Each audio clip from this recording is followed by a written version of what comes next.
DJ 간사 박수영입니다.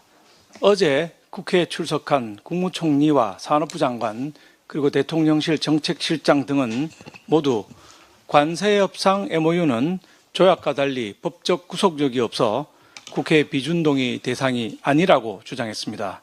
하지만 이것은 국민을 패싱하려는 반헌법적 발상에 불과합니다.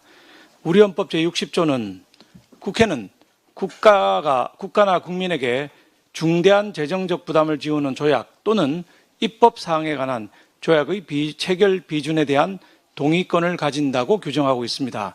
총 3,500억 달러, 현금은 10년간 2천억 달러, 우리 돈 약 300조 원을 투자하는 이번 협정에는 명백하고 큰 규모의 재정적 부담이 뒤따릅니다.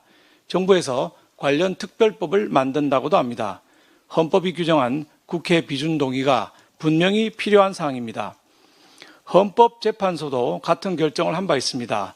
주한미군 지휘협상과 관련해서 1999년 4월에 이뤄진 헌법재판소 결정 97 헌가 14를 보면 명칭이 협정으로 되어 있어서 국회 관여 없이 체결되는 행정협정처럼 보이기는 하나 국가의 재정적 부담을 지우는 내용과 입법사항을 포함하고 있으므로 국회의 동의를 요하는 조약으로 취급되어야 한다고 판시했습니다.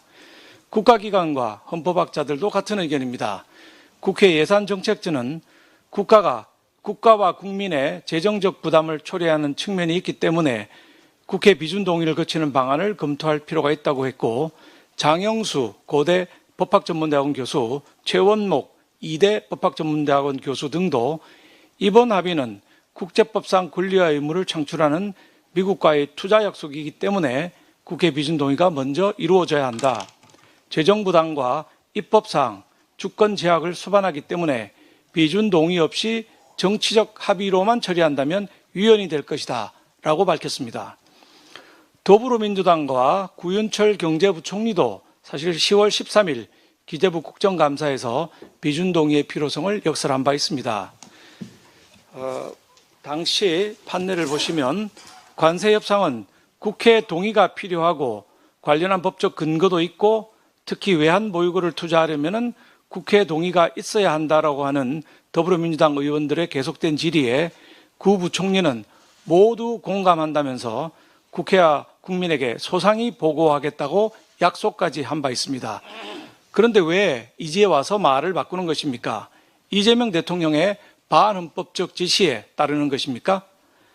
이재명 대통령은 왜 트럼프 대통령은 3,500억 원이 아닌 3,500억 불이 아닌 9,500억 불 투자라고 하는지, 러트닉 상무장관이 말하는 시장의 전면 개방은 무슨 뜻인지, 60억 달러에 불과하다는 우리 외환자산 운용 수익으로 연간 200억 달러를 감당할 수 있는지 등 우리 국민들이 궁금해하는 사항들을 소상히 직접 설명하고 헌법 제60조 규정에 따른 국회 비준 동의 절차를 거쳐야 할 것입니다.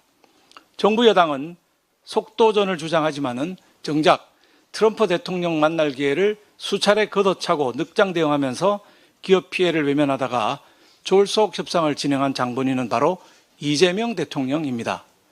이상입니다. 네. 행안위 간사 서범수입니다. 정책위 의장 사무총장께서도